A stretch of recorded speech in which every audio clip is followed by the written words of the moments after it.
Hello friends, कैसे हैं आप लोग। सीरियल स्टार्ट करने से पहले आप लोगों से रिक्वेस्ट है, अगर आपने मेरे चैनल को सब्सक्राइब नहीं किया तो बेल आइकन दबा के सब्सक्राइब करें ताकि हर नई आने वाली वीडियो की नोटिफिकेशन आप तक पहुंच सके। अगर आपने द गोल्डन स्पून के पिछले एपिसोड नहीं देखे हैं तो लिंक डिस्क्रिप्शन बॉक्स में वीडियो को देख लें। एपिसोड की शुरुआत में हमें योहान नाम का एक लड़का दिखाया जाता है जो किसी इवेंट में आया होता है। तभी वहाँ पर एक और लड़का आता है जिसके आते ही सभी लोग उसकी तरफ बढ़ने लगते और उसका अच्छे से वेलकम करने लगते। इस लड़की का नाम ह्योंगडू होता है और वहीं पर पहली बार योहान की मुलाकात ह्योंगडू से होती है। योहान के फादर दोशिन ग्रुप के लिए काम करते हैं। फिर हमें वहाँ पर एक पिटी लड़की दिखाई जाती है जिसका नाम मिया होता है। वो योहानडू की फियांसे होती है और उसके साथ घूम रही होती है। योहान मिया को देखकर उसे पहली ही नजर में उससे प्यार हो जाता है। तभी हमें वहाँ पर दूसरी लड़की दिखाई जाती है जिसका नाम यंगशिन होता है जो प्रेजेंट टाइम में ह्योंगताई की स्टेप मॉम है। उसका बचपन से ही सपना होता है कि वो ह्योंगडू के साथ शादी कर ले।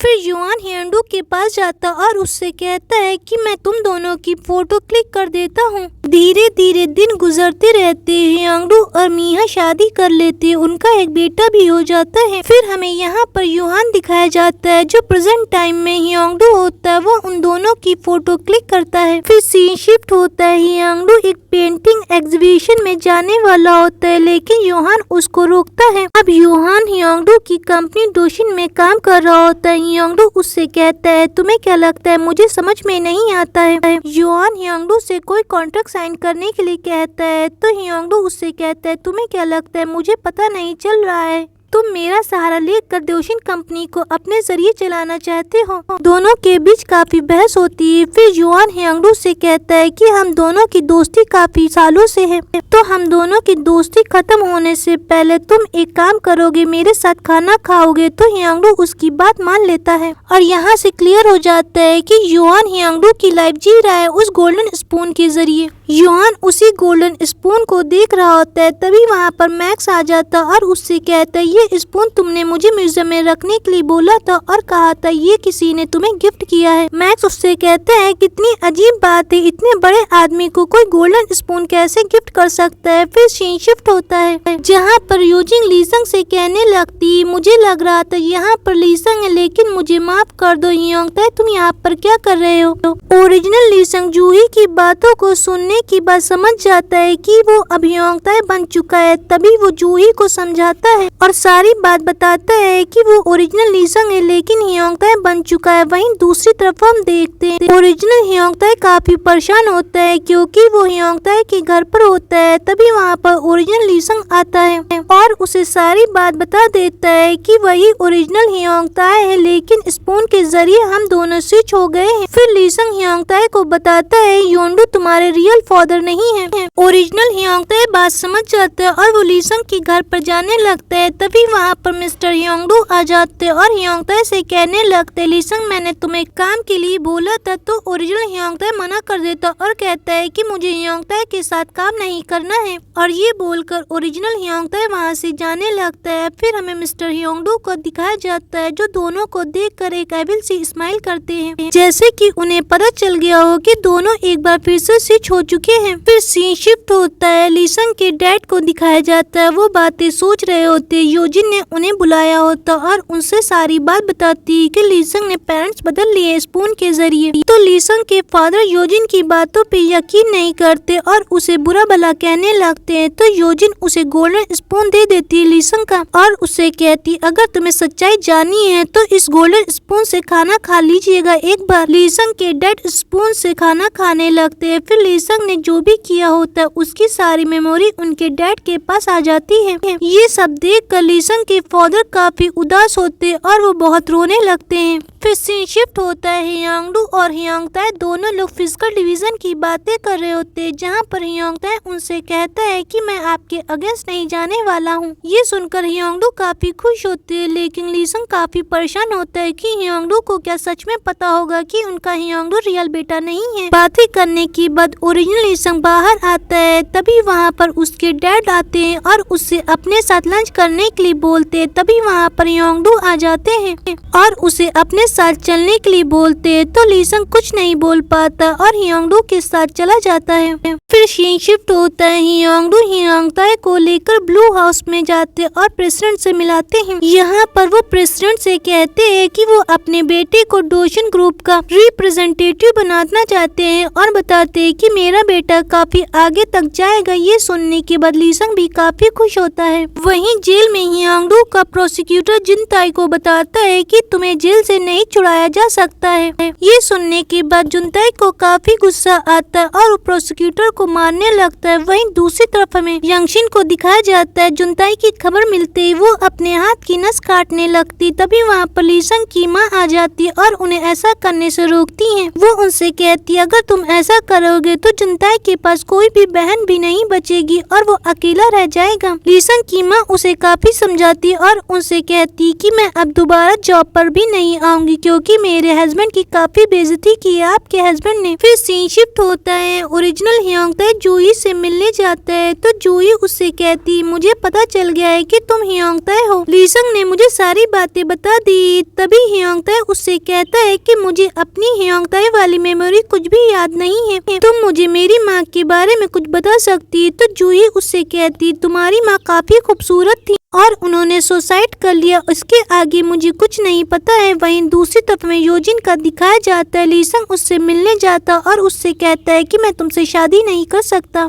लीसंग उससे कहता है तुमने मेरी बहुत मदद की लेकिन अब मुझे हियांगताई बनकर नहीं जीना, मैं लीसंग बन जाऊंगा। योजिन उसे धमकाते हुए कहती अगर तुमने मुझसे शादी नहीं की तो मैं तुम्हारा गोल्डन स्पून तुम्हारे डैड को दे दूंगी। तो लीसंग उससे कहता है मुझे पता है तुम अच्छी इंसान हो, तुम ऐसा कुछ भी नहीं करोगी, तुम किसी को हर्ट नहीं करोगी। लीसंग की ये बात सुनने के बाद योजिन को काफी गिल्टी फील होता है क्योंकि उसने स्पून पहले ही दे दिया होता है। फिर हम देखते हैं योजिन लीसंग के पेरेंट्स के पास जाती और उससे कहती है कि मुझे गोल्डन स्पून वापस करो। लीसंग के डैड की बातों से योजिन को पता चल जाता है कि उसने गोल्डन स्पून यूज कर लिया है। तो वो उनसे कहती है कि लीसंग को कुछ भी मत बताना। फिर सीन शिफ्ट होता है। जूही उसी ओल्ड लेडी से मिलती और योजिन की फोटो दिखाकर पूछने लगती वो बैग तुम्हें इसी ने दिया था क्या? तो वो ओल्ड लेडी कहती हाँ इसने मुझे ही दिया था। फिर वो ओल्ड लेडी अपनी स्टोरी बताती हुई कहती कि मैं काफी पैसे वाली थी और मुझे अपने हाउसकीपर के हस्बैंड से प्यार हो गया। फिर मैंने गोल्डन स्पून का यूज किया जिसके बाद उस आदमी ने मेरा गोल्डन स्पून बेच दिया और आज ऐसी मेरी हालत है। वहीं दूसरी तरफ ओरिजिनल लीसंग मूनकी को अपने पास बुलाता और उससे कहता है कि तुम्हें यांगडू पे नजर रखनी चाहिए। तो मूनकी उससे कहता है कि मैं नजर रख रहा हूँ, आपने अपने बर्थडे वाले दिन बताया था कि जूही के डैड के घर पर आपने यांगडू को देखा था। ये सुनकर लीसंग काफी परेशान होता है। फिर सीन शिफ्ट होता है। लीसंग अपने घर पर जाता है जहाँ पर उसके डैड उसे देखकर समझ जाते हैं और उसको काफी चिल्लाते हुए कहते हैं कि तुम्हें यहाँ से भाग जाना चाहिए, तुम अपने पेरेंट्स के जरिए सब कुछ करते। वो उसके ऊपर काफी चिल्ला रहे होते हैं। तभी हियांगताई लीसंग के पास आता और उससे कहता है कि तुम्हें यहाँ पर रोज रोज नहीं आना चाहिए क्योंकि तुम इस टाइम हियांगताई हो। वहीं दूसरी तरफ योजिन अपनी वेडिंग की ड्रेस सेलेक्ट कर रही होती। तभी वहाँ पर जूही आ जाती और उससे कहती कि लीसंग तुमसे शादी नहीं करेगा और मुझे पता चल गया है कि तुम योजिन नहीं हो, तुम जंगनारा हो, तुमने उस गोल्डन स्पून का यूज किया है। तो योजिन उससे कहती जब तुम्हें इतना ही पता चल गया तो लीसंग के बारे में पता होना चाहिए। अब वो हियांगताई की ही लाइफ जिएगा क्योंकि उसकी लाइफ में पैसा ज्यादा इम्पोर्टेंट है। तो जूही उससे कहती उसके पास आखिरी मौका है, वो लीसंग की ही लाइफ जिएगा और उसे पैसों से ज्यादा मैं इम्पोर्टेंट हूँ। ये बोलकर वो चली जाती। उसकी बातें सुनने के बाद योजिन को काफी गुस्सा आता है। फिर हमें जूही का घर का दिखाया जाता है। लीसंग उसके साथ उसके एल्बम देख रहा होता है। तभी वो देखता है कि जूही की सारी फोटो में हियांगताई उसके साथ होता है। सारी ओल्ड एल्बम को देखने के बाद लीसंग को काफी बुरा लगता है। तो जूही उससे कहती तुम्हें अपनी लाइफ में वापस आना चाहिए। तो लीसंग कहता है कि उसे हियांगताई की लाइफ में ही जीना है क्योंकि उसे अपने पेरेंट्स के साथ बहुत कुछ करना है और उसने ये लाइफ सिर्फ इसीलिए चूज की थी। तो जूही रोने लगती और उसे काफी समझाती। तो लीसंग भी उसकी हाँ में हाँ मिला देता है। फिर सीन शिफ्ट होता है जहाँ पर ओरिजिनल हियांगताई लीसंग के दोस्तों के साथ बात होता है तभी उसके दोस्त कहते हैं दोशिन कंपनी पहले काफी छोटी हुआ करती थी। मैंने सुना है ह्योंगडू का एक दोस्त था जिसका नाम युआन था, उसने सारा दिमाग लगाकर दोशिन ग्रुप को यहाँ तक पहुँचाया है और ह्योंगताई भी आज यही कर रहा है। फिर हमें जेल का दिखाया जाता है। जंगनारा के डैड और जुनताई की काफी फाइट होती है। जंगनारा के डैड जुनताई की काफी पिटाई करते जिसके बाद उन्हें हॉस्पिटल शिफ्ट कराया जाता है। काफी मारपीट होने के बाद जुनताई को 2-3 दिनों के लिए हॉस्पिटल लाया जाता है। ये सारी बातें यंगशिन ह्योंगडू को बताती और उससे कहती तुम्हें क्या लगता था मैं एक मॉम हूँ, मैं कुछ भी कर सकती हूँ। तो ह्योंगडू उससे कहते तुम उसकी माँ हो लेकिन उसके बारे में कुछ भी नहीं जानती हो। ह्योंगडू यंगशिन से कहते उसने यूएस में 4 मर्डर किए थे। तो यंगशिन उसकी बातों पे यकीन नहीं करती। तभी ह्योंगडू उन्हें कुछ ऐसी बात बताते हैं जिसे सुनते ही वो वॉल की तरफ भागती और वहां पर देखती कि जुनताई भाग चुका है। फिर हमें जुनताई का दिखाया जाता है जो ह्योंगडू के पास फोन करता है। जुनताई ह्योंगडू के ऊपर चिल्लाते हुए कहता है तुमने मुझसे वादा किया था कि तुम मुझे बाहर निकलाओगे लेकिन तुम मुझे अपनी बेटी के लिए धोखा दे रहे। तो ह्योंगडू उसे वापस वार्ड में जाने के लिए कहते लेकिन जुनताई इनकार कर देता और कहता है तुम ऐसा कैसे कर रहे हो, आपको तो मेरे जैसा बेटा चाहिए। तो तभी ह्योंगडू कहते हैं तुमसे अच्छा ह्योंगताई है, तुम 1 महीना वेट नहीं कर सकते लेकिन ह्योंगताई ने 10 साल वेट किया है तो तुमसे बेटर ह्योंगताई है। तभी जुनताई की नज़र ह्योंगताई पे पड़ती है। वहीं दूसरी तरफ योजिन के फादर उससे पूछने लगते उस आदमी को तुम पैसे क्यों भेजती, तुम्हारा उससे क्या रिलेशन है। तो बताती है कि वो जंगनारा के डैड हैं। वो पिछली बार घर आए थे क्योंकि वो नारा को मिस कर रहे थे और मैंने उन्हें पुलिस से पकड़वा दिया और मुझे बुरा लगा इसीलिए मैं उनकी मदद कर रही हूँ। तो उसके डैड उसकी बात मान लेते हैं। फिर सीन शिफ्ट होता है। लीसंग के डैड अपने बेटे से मिलने आते और वो ऐसा बिहेव करते जैसे उन्हें कुछ भी पता नहीं है। वो ह्योंगताई से कहते कि मैं काफी खुश हूँ कि मेरे बेटे का दोस्त कोरिया का सबसे पैसे वाला है।